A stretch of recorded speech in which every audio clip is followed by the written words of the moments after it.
Je n'aurais jamais pensé raconter cette histoire, mais me voilà Jordan Wells, assis dans un appartement élégant de Manhattan qui me paraissait autrefois impossible à atteindre, s'apprête à raconter comment j'ai perdu tout ce que j'avais construit, avant de tout reprendre d'une manière que personne n'avait vu venir. Tout a commencé il y a 4 ans, en 2021. J'avais 26 ans, je sortais de l'université de New York avec un master en cybersécurité et j'étais déterminé à faire mes preuves dans un secteur dominé par les hommes qui prenaient rarement les femmes au sérieux, à moins qu'elles ne se rendent impossibles à ignorer. J'ai décroché un emploi chez Titan Core Technologies, une société de logiciels de niveau intermédiaire basée à Brooklyn. Ils construisaient des cadres sécurisés pour les entreprises clientes, ce qui n'avait rien de révolutionnaire, juste de la routine. Mais je ne suis pas venu pour jouer la carte de la sécurité. Le PDG, Cameron Rodd, était ce que l'on pourrait appeler un opportuniste poli. Il n'avait pas touché au code depuis des années, mais se débrouillait pour rester sous les feux de la rampe chaque fois que quelqu'un d'autre faisait une percée. Les gens m'ont mis en garde. Je n'ai pas écouté.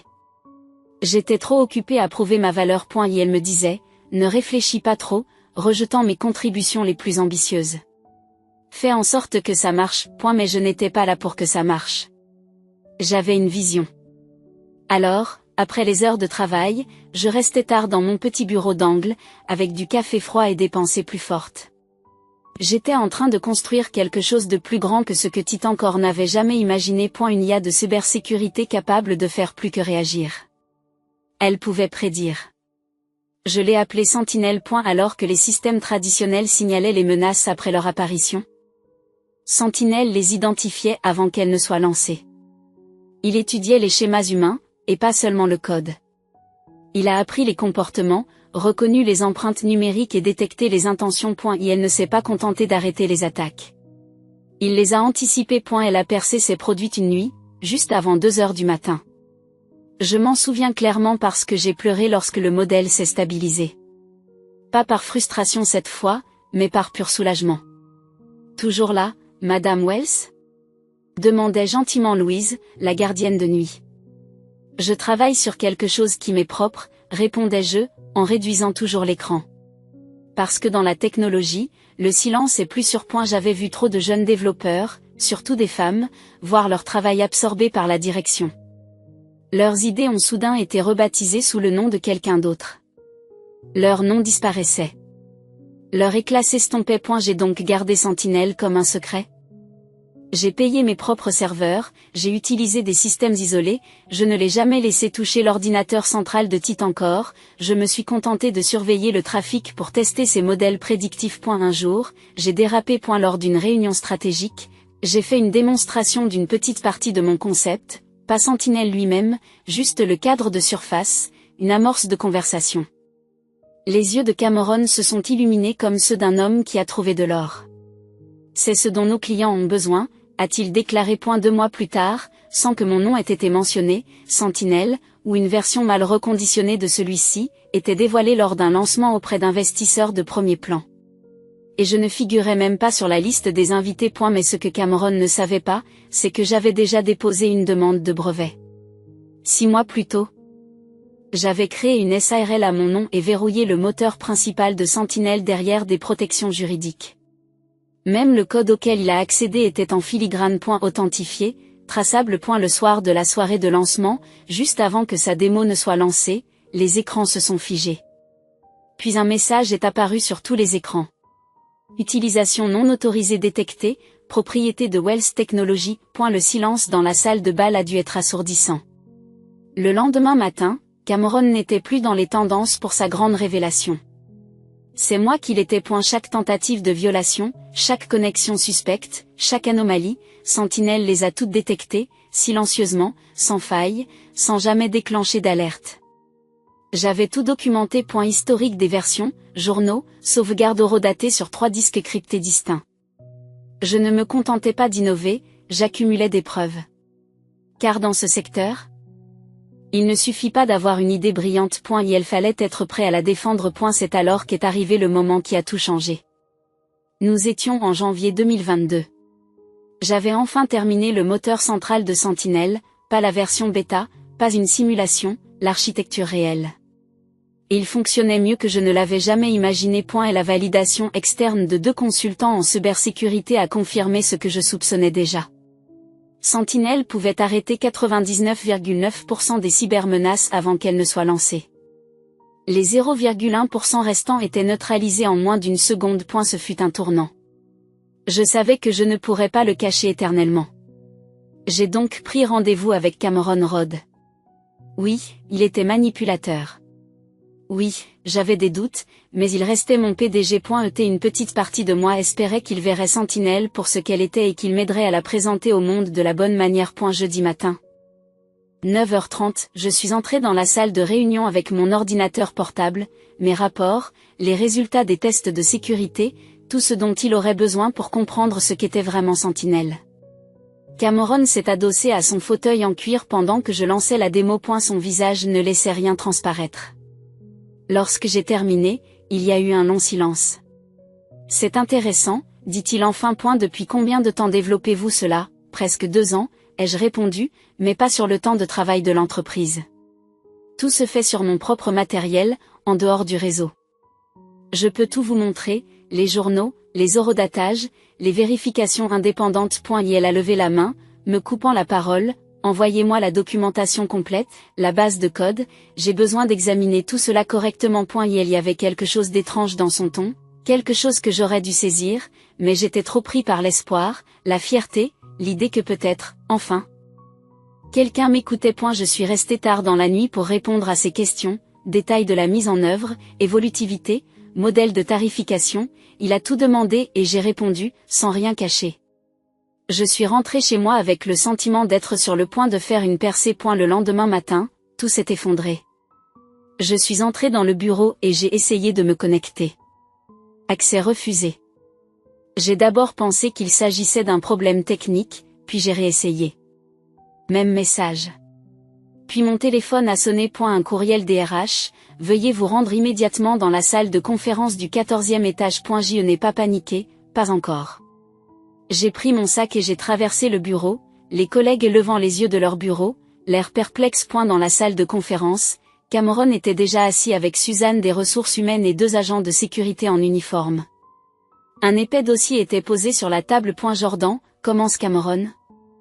Sans même me proposer de m'asseoir. Nous avons procédé à un examen interne de vos activités. Il ouvre le dossier. Il apparaît que vous avez violé votre contrat de travail en développant un produit de sécurité concurrent en utilisant les ressources de l'entreprise. Quoi? Non, je ne l'ai pas fait, dis-je en m'avançant. Tout ce que j'ai construit a été fait sur mon temps libre avec mes propres outils. J'ai les dossiers. Nous avons trouvé le code source et des fichiers connexes sur votre poste de travail. Il a continué, m'ignorant complètement. Je n'ai jamais rien téléchargé sur le réseau de Titan Core, ai-je dit. Si c'est sur une machine de l'entreprise, c'est que vous l'Y avez mis. Nous avons tout ce qu'il nous faut, a dit Suzanne. Cameron croise les mains. Vous êtes licencié pour un motif valable. Votre indemnité de licenciement est annulée. Légal vous contactera. J'ai eu mal au ventre. Cela n'avait aucun sens. J'avais tout sauvegardé en externe. J'avais été prudent. Paranoïaque même. Et pourtant, d'une manière ou d'une autre, il avait des copies. C'est alors que j'ai compris les questions qu'il m'a posées ce soir-là, la façon dont il a formulé les choses. Il m'avait appâté en m'envoyant des fichiers propres. Et maintenant il les utilisait pour me piéger. Il pensait que c'était fini. Il se trompait. L'histoire de Jordan est loin d'être terminée et croyez-moi, vous voudrez voir ce qu'elle fera ensuite. Abonnez-vous pour ne pas manquer le moment où elle renversera la situation. Des fragments de code, des journaux, des horodatages. Fabriqués pour faire croire que j'avais travaillé sur Sentinel en utilisant les systèmes de Titan Core. Mes mains sont devenues froides tandis que je fixais le dossier que Suzanne a fait glisser sur la table. C'est votre lettre de licenciement, dit-elle doucement, presque en s'excusant. Et un rappel que votre accord de non-concurrence vous interdit de travailler dans la cybersécurité pendant les 18 prochains mois. J'ai secoué la tête. Ce contrat ne s'applique pas. Sentinel a été construit indépendamment. J'ai des reçus, des horodatages, une trace écrite complète. Cameron m'a répondu avec son sourire suffisant. Je peux le faire et je l'ai fait, Madame Wells. Vous n'êtes qu'une développeuse débutante. Vous pensiez vraiment qu'un tel projet pouvait vous appartenir? Il se tourne vers les gardes. Escortez-la. Elle n'aura besoin de rien de son bureau. C'est la propriété de l'entreprise. J'aurais dû ressentir de la colère, de la panique, mais au lieu de cela, quelque chose d'étrange m'a envahi. De la clarté, parce que ce que Cameron ne savait pas, ce qu'il ne pouvait pas savoir, c'est que Sentinel avait un dernier protocole enfoui au plus profond de son code neuronal. Une fonction d'autodéfense que j'avais ajoutée il y a plusieurs mois. Juste au cas où quelqu'un essaierait de la voler. Une sécurité silencieuse qui s'active 30 jours après toute tentative de modification non autorisée de sa structure de base. Connaissant Cameron, il ne pourrait jamais résister à l'envie de le bricoler, de mettre son nom sur mon travail. J'ai rassemblé mes quelques effets personnels sous le regard méfiant de la sécurité, je n'ai rien dit et je suis sorti la tête haute. À un moment où j'atteignais le hall d'entrée, j'ai entendu Cameron au téléphone. Oui, nous l'annonçons le mois prochain, le système de défense IA le plus avancé jamais construit. Il a fait une pause, puis a gloussé, oui, mon équipe l'a développé en secret. Je ne me suis pas retourné. Je n'avais pas à le faire. 30 jours. Titancore organisait une grande fête de lancement dans 30 jours. Tous les grands magasins de technologie, tous les investisseurs, toutes les sociétés de capital risque. Ça allait être un sacré spectacle. Mais pas le genre auquel Cameron s'attendait. La première semaine a été la plus difficile, non pas parce que j'avais perdu mon emploi. J'avais des économies. J'avais des options. Non, c'était de les voir m'effacer, effacer mon nom de ma propre création comme si je n'étais rien. Ils ont annoncé que Sentinel était un système propriétaire de Titancore. Cameron a donné des interviews, faisant l'éloge de son équipe interne de recherche et développement. Je n'ai pas été surpris, juste déçu. Grâce à d'anciens camarades de classe, à des forums techniques et à des contacts discrets, j'ai appris que Titancore avait réaffecté une équipe d'ingénieurs à l'optimisation de Sentinel. Mais en réalité, ils tâtonnaient dans l'obscurité, modifiant un code qu'ils ne comprenaient pas entièrement. Exactement comme je l'avais prédit. Pendant ce temps, mon appartement d'une chambre dans le Lower East Side s'est transformé en centre de commandement. L'un diffusait les actualités du secteur. L'autre suivait l'activité des développeurs internes, Titancore, diffusée involontairement sur des canaux non sécurisés. Le dernier? Il affichait les pins de diagnostic cachés de Sentinel. Je n'avais pas accédé directement à son noyau. Mon protocole garantissait que je n'en aurais pas besoin. Sentinel m'envoyait des signaux, confirmant ce que je savais déjà. Il manipulait les mauvaises parties du système, cassant des choses qu'il ne pouvait pas réparer. Au fur et à mesure que les jours passaient, à l'approche du lancement, ces signaux devenaient de plus en plus forts. Plus urgent. Cameron pensait m'avoir enterré, mais il n'avait fait que planter la graine. Ce n'était pas une vengeance. C'était de la récupération. Vous voyez, alors que Cameron pensait avoir un accès total à Sentinel, il n'avait que ce que je lui avais laissé voir. Ce que j'avais montré dans cette salle de réunion n'était qu'une version fantôme. Un modèle en bac à sable avec des fonctions limitées. Le vrai Sentinel? C'était le mien. Entièrement crypté. Consciente d'elle-même. Bien plus avancée que tout ce qu'il bricolait. Il massacre votre code, a dit Marcus lors d'un de nos appels cryptés. C'était un ancien ami d'université, aujourd'hui ingénieur chez Titancore. L'un des rares en qui j'avais encore confiance. Cameron leur fait faire des journées de 16 heures, renommant les fonctions, restructurant les bibliothèques, essayant d'effacer toute trace de toi dans le produit final. Je me suis penché en arrière, regardant mon tableau de bord de diagnostic. Laissez-les essayer, ai-je dit. Chaque ligne qu'ils modifient m'envoie un nouveau fil d'Ariane. Chaque modification qu'ils font déclenche un pin silencieux de la sécurité intégrée de Sentinel. Il enregistrait tout, chaque erreur, chaque écart, et surtout, il s'adaptait, comme je l'avais entraîné à le faire. Mais fais attention, virgule. Ai-je ajouté.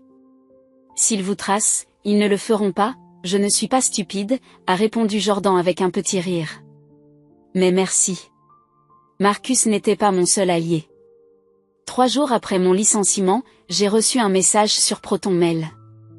C'était Sarah Lynn, une responsable de la conformité de l'équipe juridique de Titancore. Ce qu'ils vous ont fait n'est pas seulement mal, c'est peut-être illégal. J'ai examiné les métadonnées des fichiers de la preuve qu'ils ont utilisés. Les horodatages ont été créés après votre démonstration à Cameron. J'ai fait des copies, tranquillement, je vous tiendrai au courant. Je l'ai remercié et l'ai invité à la prudence. Sarah marchait sur une ligne dangereuse. Mais plus j'avançais, plus les choses devenaient claires. Et il ne s'agissait pas seulement d'une trahison, mais d'un vol. 2 semaines après mon départ, la presse spécialisée a eu vent du lancement imminent de Titancor. Les titres étaient prévisibles. Titancor dévoile une IA révolutionnaire en matière de cybersécurité. Le PDG Cameron Rodd annonce une percée dans le domaine de la défense prédictive. Si je n'avais pas été aussi furieux, j'aurais pu rire. Le même homme qui m'avait dit de ne pas trop compliquer les choses prétendait maintenant avoir construit un système d'IA en utilisant des innovations entièrement internes. Des retours dans mon appartement, Sentinel surveillait tout. Chaque modification apportée au code ne faisait que renforcer sa réponse immunitaire. C'était comme regarder un organisme numérique évoluer en temps réel, reconnaître les menaces, se reconfigurer, se préparer. Marcus m'a informé quelques jours plus tard, il organise une grande fête, avec tous les médias, le gratin de la technologie, des investisseurs branchés, et même quelques représentants d'agences de sécurité gouvernementales. Bien sûr qu'il le faisait. Sentinel avait le pouvoir de transformer non seulement la cybersécurité, mais aussi la défense militaire, les systèmes financiers et même les soins de santé. C'est pourquoi je l'ai conçu avec des restrictions strictes, des protocoles éthiques qui empêchent l'utilisation offensive ou l'armement. Ils étaient profondément enfouis, intégrés dans la logique de base, sans possibilité d'y déroger. Je doute que Cameron l'ait remarqué. 3 semaines après mon licenciement, ma boîte de réception a reçu un message qui m'a fait hausser les sourcils. Objet, parlons-en. Bram, Cameron Rodd. Jordan, j'espère que tu vas bien. Après mûre réflexion, je pense que nous avons peut-être agi un peu vite. J'aimerais vous proposer une opportunité de consultation. Vos idées pourraient être utiles avant le lancement. Nous en reparlerons bientôt, chaleureusement. Cameron. J'ai failli applaudir son culot. Il était en train de craquer. Sentinel ne réagissait pas comme il l'aurait souhaité. Il y avait maintenant de petits bugs, des réponses d'interface lentes, des messages de journal cryptiques, inoffensifs à la surface, mais suffisants pour ébranler quelqu'un qui s'attribuait le mérite d'un système qu'il ne comprenait. était juste en dessous de la surface. Sentinel observait toujours, attendant, parce que ce que Cameron ne savait pas, c'est que la soirée de lancement n'allait pas présenter sa plus grande réussite. Elle allait révéler son plus grand mensonge. Je n'ai pas répondu. 3 jours plus tard, j'ai reçu un deuxième courriel, qui proposait cette fois un accord à 6 chiffres, un contrat de conseil et un accord de non-divulgation. Ils m'ont même fait miroiter la possibilité de réintégrer l'entreprise si je me montrais gentil. Là encore. Je n'ai pas répondu. J'avais appris que le silence était plus puissant que n'importe quelle réfutation. Et le désespoir de Cameron a confirmé ce que je savais déjà. Il ne pouvait pas contrôler Sentinel, pas complètement, plus maintenant. Ces Marcus en spirale m'ont envoyé des messages. Des gardes le week-end, des contrôles quotidiens. Ils essaient de réparer des bugs qu'ils ne comprennent pas. Je jette un coup d'œil au compte à rebours dans le coin de mon écran, 5 jours avant le lancement. Chaque nuit, je surveille les diagnostics de Sentinel. Chaque correctif qu'ils ont introduit de force dans le système a aggravé la situation. Il ne fonctionnait pas mal, il résistait. Tranquillement, il renforçait sa mission. Protéger la vérité, démasquer la tromperie, révéler la corruption. Sarah a tendu la main à nouveau. Elle a obtenu plus de preuves. Des journaux de développement antidatés, des horodatages modifiés, et même des brouillons de mails que Cameron avait écrits pour suggérer qu'il avait lancé le projet Sentinel il y a des années. Je les ai cryptés et stockés hors site, a-t-elle écrit. Si quelque chose arrive, ils remonteront à la surface. Je l'ai remercié et lui ai rappelé de rester discrète. Cameron était coincé, ce qui le rendait dangereux. Les dernières 72 heures ont été les plus difficiles. Non pas parce que j'avais peur, mais parce que j'étais prête. Je savais ce qui allait se passer, et en le voyant faire défiler mon travail et se vanter du génie de son équipe, cela m'a fait un clin d'œil. Mais je me suis retenu. Elle était trop arrogant pour réaliser à quel point il était proche de la détonation. Et la nuit précédant le lancement, un dernier courriel est arrivé dans ma boîte de réception, dont l'objet était offre finale. Cette fois, le montant avait doublé, il était à 7 chiffres points en plus d'une nouvelle clause, si je refusais. L'équipe juridique de Cameron s'assurerait que je ne travaillerai plus jamais dans le domaine de la cybersécurité. Ma réponse a été brève. J'attends avec impatience la présentation de demain. Ce soir-là, j'ai parcouru mon appartement du regard, balayant une dernière fois les écrans. La sentinelle était calme, silencieuse, entièrement préparée. Le protocole était synchronisé pour un lancement à 14h30 précise, exactement au moment où Cameron monterait sur scène pour la démonstration. Ce qu'il pensait être une présentation était en fait une séquence d'activation. Je suis allé me coucher en me sentant étrangement en paix. Demain, soit je laverai mon nom et dévoilerai la vérité, soit je mettrai fin à tout ce pourquoi j'avais travaillé. Il n'y avait pas de juste milieu. Alors que je m'endormais, mon téléphone a sonné une dernière fois. Marcus, tout est en place. Tu devrais voir la tête de Blake quand ça va frapper. Demain sera historique. Le jour du lancement s'est levé sur Manhattan. Clair et net. J'étais assis à mon bureau, un café à la main, et j'assistais à la retransmission en direct du lancement de Titan. La salle était immense. Des sols en marbre poli, des podiums chromés et des écrans LED allant du sol au plafond, illuminés par le logo redessiné de Sentinel. Une version bon marché et corporatiste de ce que j'avais jadis esquissé dans les marges d'un OPA. Je ne me sentais pas amère, juste concentré. Les leaders de l'industrie remplissaient chaque rangée. Des investisseurs, des PDG de sociétés technologiques, des journalistes de Wired et de The Verge. Même quelques représentants d'agences gouvernementales de cybersécurité étaient présents. Titancore n'a pas lésiné sur les moyens. Cameron est monté sur scène, rayonnant de fierté. Il s'est lancé dans son discours, énumérant des mots à la mode tels que « propriétaire »,« innovant », qui change la donne. Il ne se doutait pas que le système derrière lui était en train de compter à rebours. Non pas pour le lancement d'un produit, mais pour un compte à rebours. Et à 14h30 pile, Sentinel prendrait le relais. Pas avec le chaos, pas avec la destruction, mais avec la vérité. Et la campagne a coulé à flot, et l'équipe des relations publiques de Titancore s'est occupée de la foule comme des artistes chevronnés. Des assistants polis et souriants ont conduit les journalistes à leur siège avec des chemises de marque et des dossiers de presse soigneusement emballés. Marcus avait mis en place un flux sécurisé de plusieurs caméras pour moi. Sur un écran, j'ai vu une vue grand angle de la salle de conférence principale, un éclairage élégant, des écrans imposants et le nouveau logo de Sentinel rayonnant sur tous les murs. Un autre écran me donnait un gros plan de Cameron Road, faisant les 100 pas sur la scène dans un costume bleu marine sur mesure qui coûtait probablement plus cher que mon premier appartement. Et elle se déplaçait comme un homme qui pensait que le monde lui appartenait, serrant la main des investisseurs, riant avec les entrepreneurs militaires, faisant un signe de tête respectueux au régulateur de la SEC assis au premier rang. À 14h15 précise, il est passé derrière le podium. « Mesdames et messieurs », a-t-il commencé, le micro portant sa voix avec une autorité répétée. Aujourd'hui, Titancore redéfinit l'avenir de la cybersécurité. Je jette un coup d'œil à mes écrans.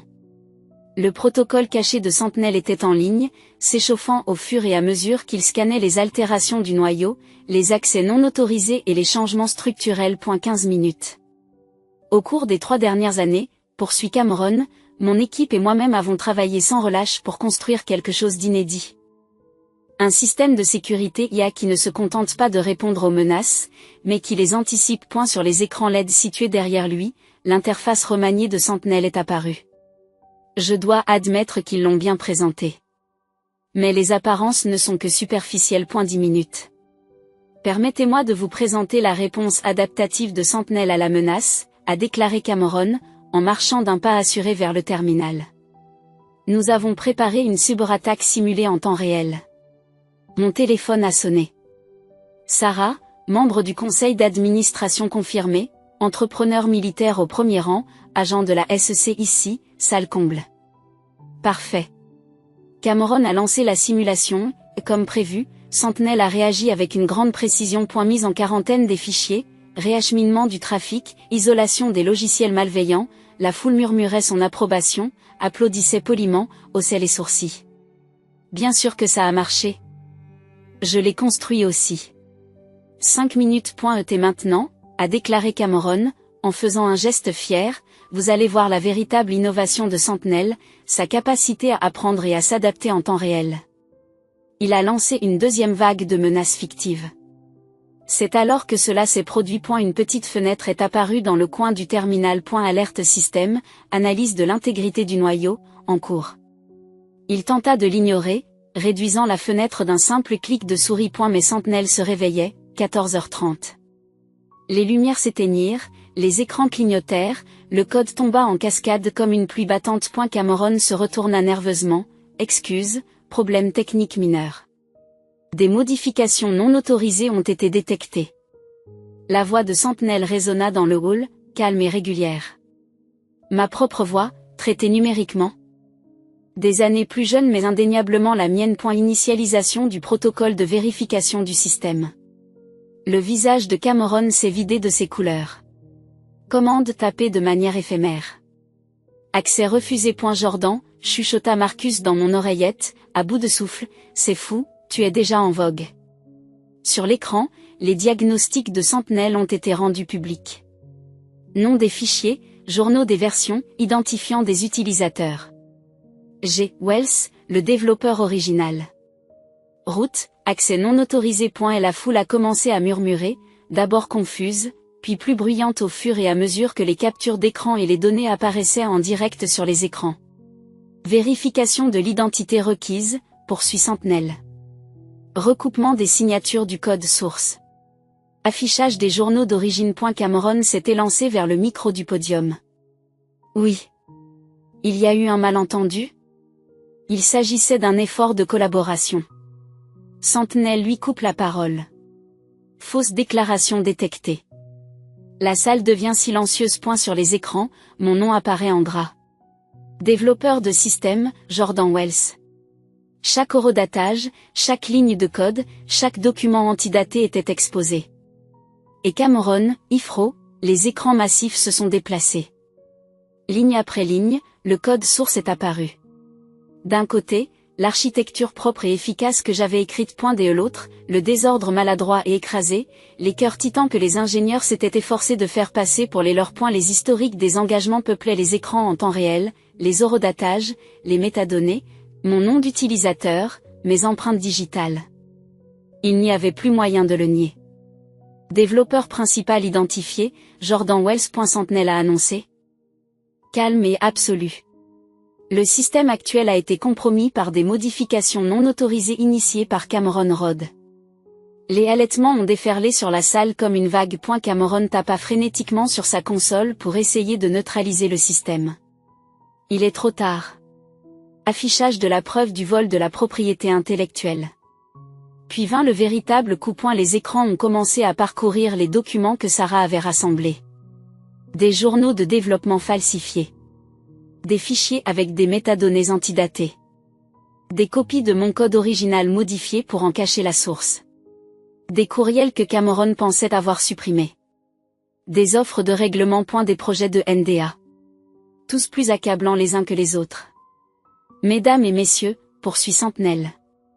Ce système a été conçu avec une seule directive fondamentale, protéger la vérité et démasquer la tromperie. Je fixais le flux en direct, le cœur battant. Mais l'expression calme. Et la salle était en train de sombrer dans le chaos. La démonstration actuelle a été compromise par un vol systématique de la propriété intellectuelle. J'ai vu les entrepreneurs militaires commencer à se lever et à partir.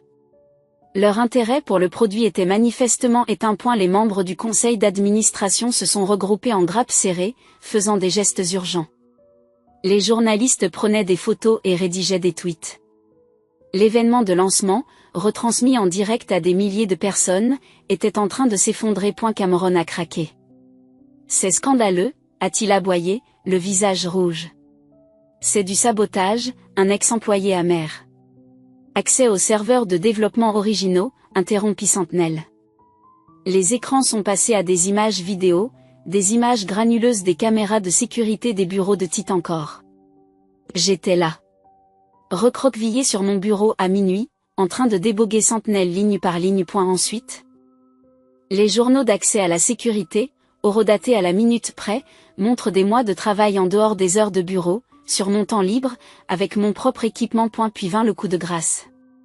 Un journal détaillé des modifications apportées par Cameron, chacune déclenchant le protocole de Sentinel. Plus il essayait d'obscurcir mon travail, plus il créait de preuves à son insu. L'intégrité du système est compromise, a déclaré Sentinel en lançant les protocoles d'urgence. Les écrans deviennent noirs. Puis, après quelques secondes, un dernier message s'afficha en caractères gras et blancs. Système de sécurité IA Sentinel, créé par Jordan Wells. Python en attente. La salle a explosé. J'ai vu Cameron reculer de l'estrade en titubant, tandis que 2 membres du conseil d'administration au visage sévère s'approchaient de lui. Derrière eux, j'ai aperçu des fonctionnaires de la sécurité qui sortaient déjà des blocs-notes et des téléphones. Ils n'étaient pas seulement venus pour observer. Ils étaient venus enquêter. Mon téléphone a sonné. Marcus, tu vois ça? On dirait que Blake est sur le point de s'évanouir. Je le voyais. 3 ans de travail, des mois de silence, des semaines à construire le piège, et maintenant il avait jailli, en direct, devant toute une industrie. Mais je n'en avais pas encore fini. Je me suis levé de mon bureau, j'ai lissé mon blazer et j'ai enfilé mon manteau. La tempête avait commencé. Il était temps de sortir de l'ombre et de revendiquer ce qui m'avait toujours appartenu. Il est temps de passer à la 2e phase. 20 minutes plus tard, j'entrais dans le centre de conférence du Titancor, où la soirée de lancement s'était officiellement transformée en une véritable pagaille de gestion de crise. Les dirigeants s'engueulaient les uns les autres. Les responsables des relations publiques essayaient tant bien que mal de reprendre le contrôle, et Cameron Rodd était coincé par des membres du conseil d'administration furieux et des avocats au visage impassible. Mademoiselle Wells, m'a dit une voix à l'autre bout du couloir. Je me suis retourné pour voir Linda Chin, la directrice générale de Viridian Secure, la plus grande entreprise de cybersécurité de la côte ouest, à l'œil vif et sans état d'âme. Elle m'a tendu la main. Je crois que nous devons parler des capacités réelles de Sentinel. Nous avons trouvé une pièce calme, à l'écart du chaos. Pendant les 2 heures qui ont suivi, je lui ai fait une démonstration complète, non seulement des fonctions de sécurité de Sentinel, mais aussi de ses protections éthiques, de son apprentissage neuronal adaptatif et de sa capacité à évoluer sans sacrifier son intégrité fondamentale. Elle a immédiatement compris les implications. Pendant ce temps, j'ai reçu un message de Marcus. Cameron a été escorté vers la sortie. La sécurité l'a fait passer devant une ligne de journalistes. Son badge est désactivé. Le soir même, le conseil d'administration de Titancor a convoqué une session d'urgence. Lorsque les lumières se sont éteintes, il m'avait offert la propriété légale des brevets de Sentinel, un règlement important pour la tentative de vol et un poste de directeur technique avec un salaire à 7 chiffres. Mais j'ai tout refusé. L'offre de Linda était meilleure. Une nouvelle division sous Viridian Secure, construite à partir de Sentinel, avec moi à sa tête, une autonomie totale, un partenariat, un contrôle créatif et éthique. Elle ne voulait pas seulement utiliser Sentinel. Elle voulait protéger ce qu'il représentait. 1 an plus tard, Sentinel est la norme mondiale en matière de sécurité de l'IA, défendant les gouvernements, les entreprises et les organisations à but non lucratif. Non seulement contre les menaces extérieures, mais aussi de l'intérieur. Son protocole de base, qui consiste à protéger la vérité et à démasquer la tromperie, n'a pas été modifié. Aux dernières nouvelles, Cameron fait l'objet de multiples poursuites judiciaires et d'une enquête de la SEC. Il s'avère que Sentinel n'est pas le seul projet qu'il a volé au fil des ans. Et moi, certains soirs, alors que je suis assis dans mon bureau d'angle au mur de verre, avec vue sur le centre de Manhattan, je repense à ce jour de lancement. Je me souviens de la panique dans ses yeux. L'incrédulité sur son visage lorsque le système s'est retourné contre lui. Et elle pensait avoir volé du code. En réalité, il avait déclenché le protocole de détection de la vérité le plus avancé jamais construit. L'ironie, c'est que s'il avait été honnête, s'il m'avait traité avec respect, j'aurais accepté son aide. Mais il a choisi la cupidité. Et elle a choisi la tromperie.